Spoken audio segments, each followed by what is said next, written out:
Hey everyone, this is Mr. Everything, and this is a 2-year update on my T-Mobile home internet, more specifically this actual gateway. This is the Arcadyan, I think it's KVD21. I'm going to, quite frankly, skip a lot of the technical details. It was something when I was researching prior to getting T-Mobile home internet, I was going through all the videos and being pretty picky. And my first series of videos, and I have a playlist to kind of show the evolution of T-Mobile home internet, my full experience that I've had with it thus far. And then I talked way more specifically about the signals and the strength and the quality and the bands and all that. But it was kind of set it and forget it, which is exactly what I wanted. And I would say T-Mobile did a pretty good job on that. For this video, I want to talk more about the gateway itself.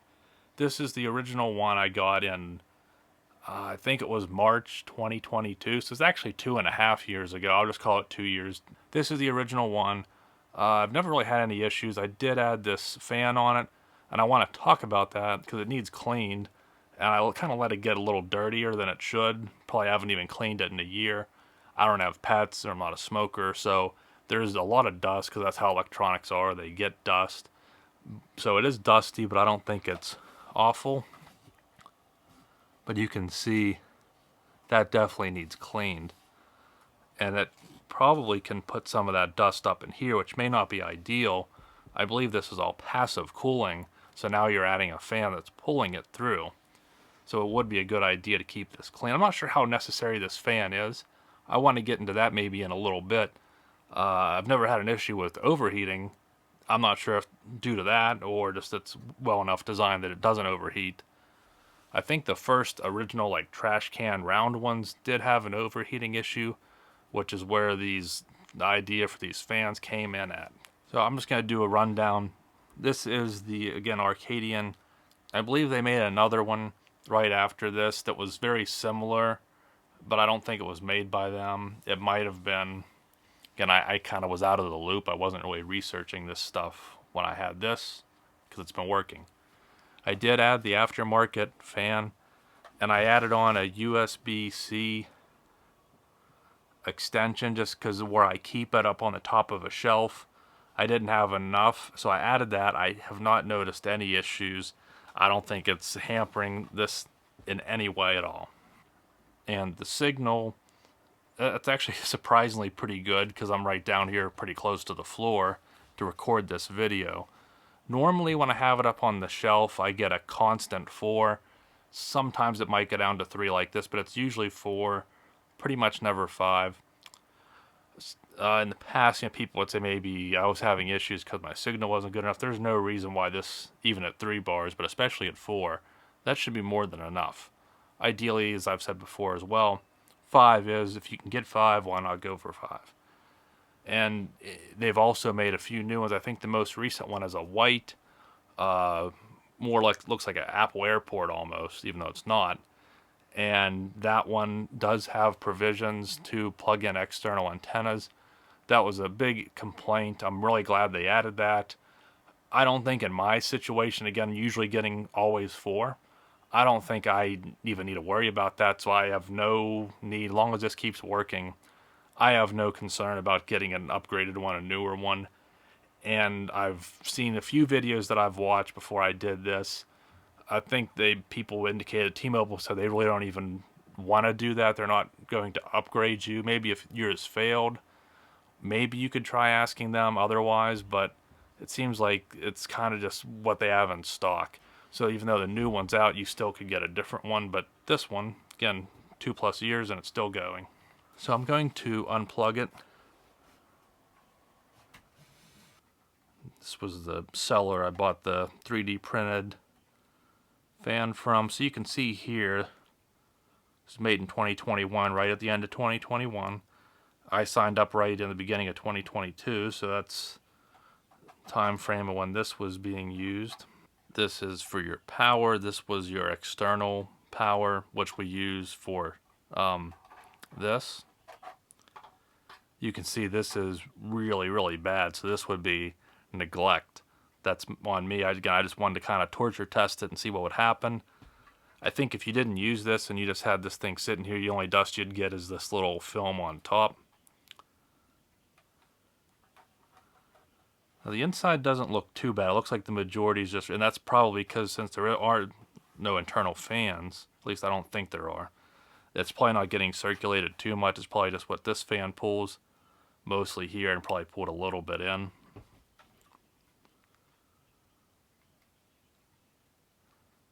And you can see why I added these feet. I started to hear a little bit of noise because I used to have it directly on, it's like one of those metal wire shelves. And when it was there, there's hardly any surface area for it to impede the flow. But I changed it, and now I have it sitting on a flat surface, and it would make a little bit of noise. I'm not sure if it's just extra wind resistance on the fan since it's pulling from a smaller area and then it's just all flat. So I added that to put a little bit of lift on it, and it seemed to quiet that noise. I don't know if that's, again, the airflow pattern, or since this fan is getting old and building up with dust, that maybe the bearings are making a little bit of noise. But that's, if there's any issue, that's completely on this. It is not a fault of the gateway itself. I don't even know if I would even recommend this. It hasn't hurt, but again, I don't know. I've always had it on here, so I don't know if anything could be improved since I've been using it, or if it would have worked just as fine this whole time without it. And to clean the device, I use these battery-powered air dusters. So what I'll do, this one also has a vacuum feature. I'm going to vacuum this up. You could take the fan out if you wanted. I'm not going to do that. I'm just going to try and suck as much of it out as I can first with the vacuum so I'm not spraying dust everywhere. I'm going to do the same with this, and then I'll use the blower end and get all anything loose that's still in there that can be pushed out with the blower portion. And there'll probably still be a light film, especially on these fins. I don't even know if I might get a Q-tip with some alcohol and try and get some of that off, but I'm not going to worry too much because I'll just get coated again. The issue is you just don't want this big buildup here. That was on me, and I kind of just wanted to show on camera that's about the worst you'll get if you run a fan. And this is actually one of the better, it's probably the best one I've used. Other companies have sent me some of these, so if you want one, the Cooney one seems to be the best. I'm going to go ahead and clean these up a little bit before I go any further. So just a basic cleaning with this. Used the vacuum portion to get most of it. Finished it off with the blower, and that really helped get what was built up on those fins. And you can see I got almost all of it. So if you're running this, just do that. If you're into cleaning, maybe once a month, otherwise probably even just seasonally, at least twice a year even, I think you'll be okay. If you have pets or something, that could change. Obviously, I don't, so I don't have too many contaminants in the air just beyond regular dust. I might get a little pickier off camera later, but for now, I think we're in good enough shape. In the event of talking about the fan, I've never had an issue with overheating or failure. The only time I ever had an issue, and it's quite funny, probably because of the fan, is one time I came home, it was in the middle of winter, just had the house heating on, but I like to keep a little portable fan also to warm it up when I'm specifically in the room. And I didn't have that on because I wasn't home. I came back, it was pretty cool in the room, but not cold. And I guess because of the cold air, though, from this fan, my router was on, but I noticed I was having all kind of issues and things just weren't working right. Didn't have connection to the internet and would kind of cut in and out, just losing connection to Wi-Fi. And I went up to it and hit it to see if there'd be an error, and there was. And it said that the unit was suffering from being too cold. We've all seen overheating. This was under temperature. I don't know what the error was, but it was too cold.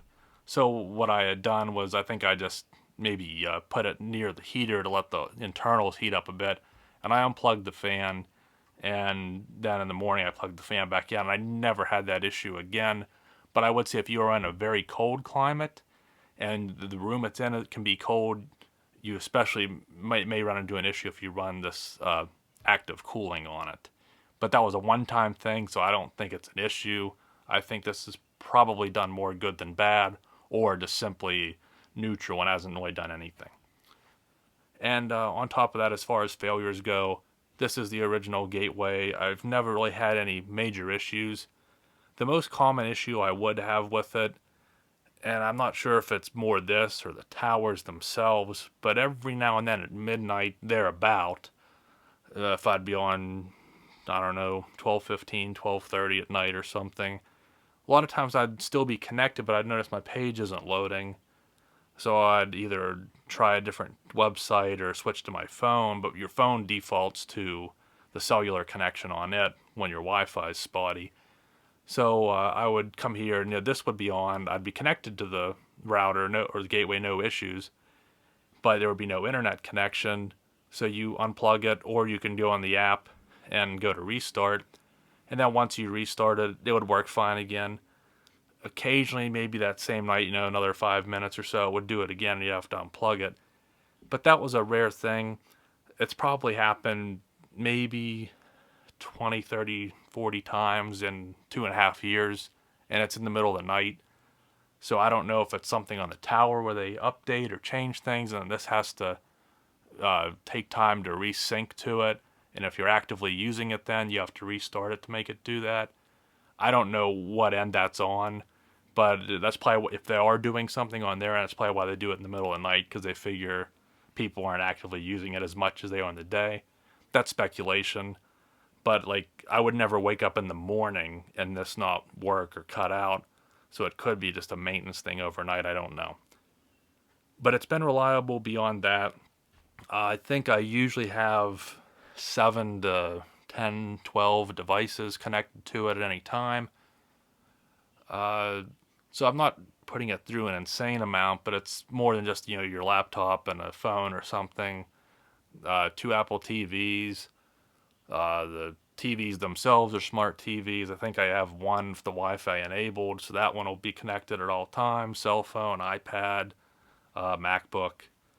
A lot of times I'll turn my PS5 and Xbox Series on at the same time and run updates. So I might have one updating while I'm playing one, or sometimes I'll turn them both on just to catch up on my updates. I don't like to leave them in the standby mode just to save a little bit of power. But with that being said, I'm not doing anything crazy. I'm not doing live streams. I'm not doing 24-hour streams or uploading constantly. The biggest I do on download would be, say there's a new game or an update and it's 50 gigabytes or 100 gigabytes. So maybe I'll be doing constant updating for 6 hours or something, or trying some different games and spend all day just downloading a few games. But beyond that, just when I'm specifically downloading a game or an app or something, I'm not really putting a ton of intense use on it. I think my monthly allotments, well, what I use, I should say, sometimes maybe even as low as 300 or 400 gigabytes. If I'm downloading games and stuff, I've seen it up to maybe a terabyte, but I think I'm usually between 500 and 800 gigs a month. That's something I can touch on too. I guess there's a cap now at 1.2 terabytes. That prior to that, they really don't try and slow you down anymore. With deprioritization, you get a higher tier of priority, and once you cross that 1.2 terabytes per month, you go over that, then you're more prone to getting the lower form of, or lower priority, I think. It's something that I haven't really noticed because I'm not looking for that stuff anymore. It's just been working, and as long as it keeps working, I kind of set it and forget it, which is exactly what I wanted in the first place. So those are things I might touch on in just a more of a review of the service itself. But as far as the gateway itself, I would say moderate to heavy usage. Certainly not the least amount of use. There's probably people that hardly use them, and I'm sure there's people that just really put them through their paces as well. For gaming, it works. I do not use Ethernet. I just don't want to. All this stuff has Wi-Fi. I think this is a Wi-Fi 6. I'm not sure if it's 6E, but I know it's 6 at least. I know my newest devices are 6E, so if this is 6E, then I guess I'm getting the optimal on my iPad Pro and new iPhone and stuff like that. But it works. My game consoles are 2, maybe 3 feet away, so it might not be as reliable as using an Ethernet cable, but to me, I'm not doing some pro gamer tournament here. The only issues I would have would be just if the network itself is higher latency or just randomly slow or something. As far as the bands, I think I'm always on B2 and N41. Again, I usually always hold 4 bars.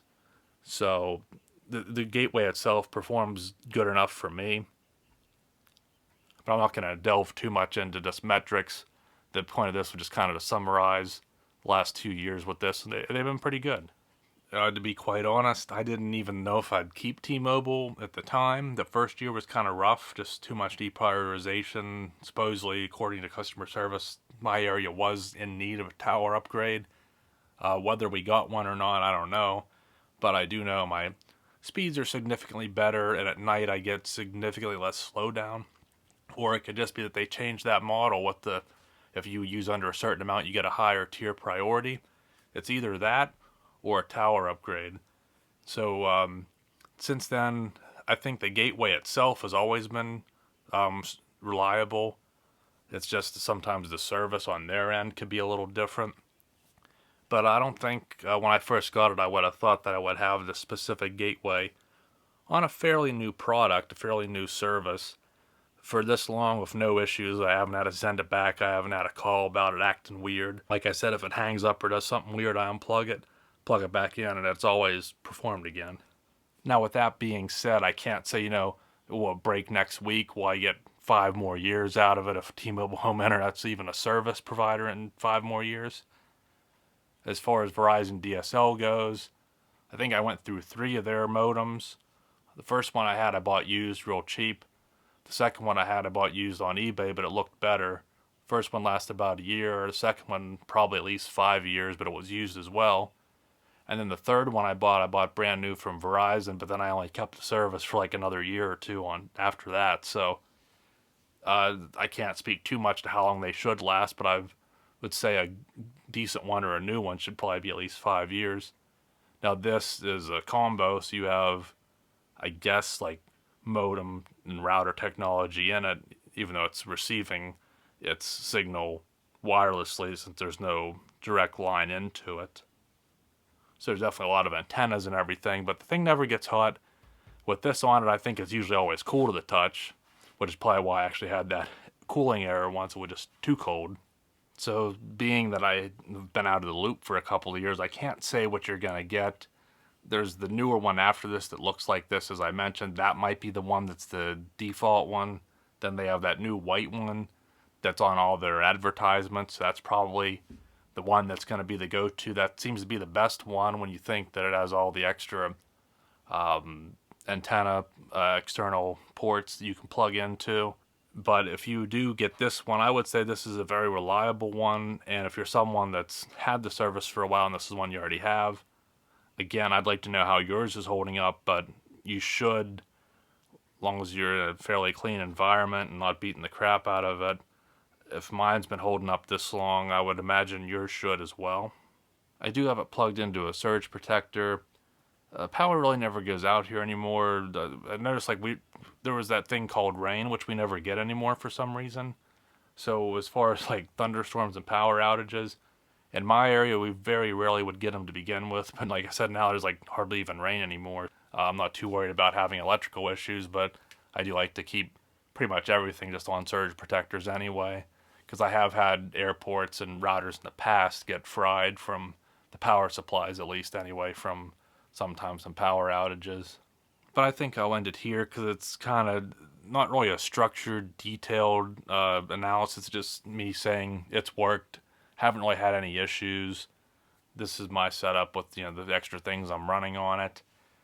And anytime I have an issue, again, I think it's on their end. It's the deprioritization or something like that. It's not because of the gateway itself really being weird.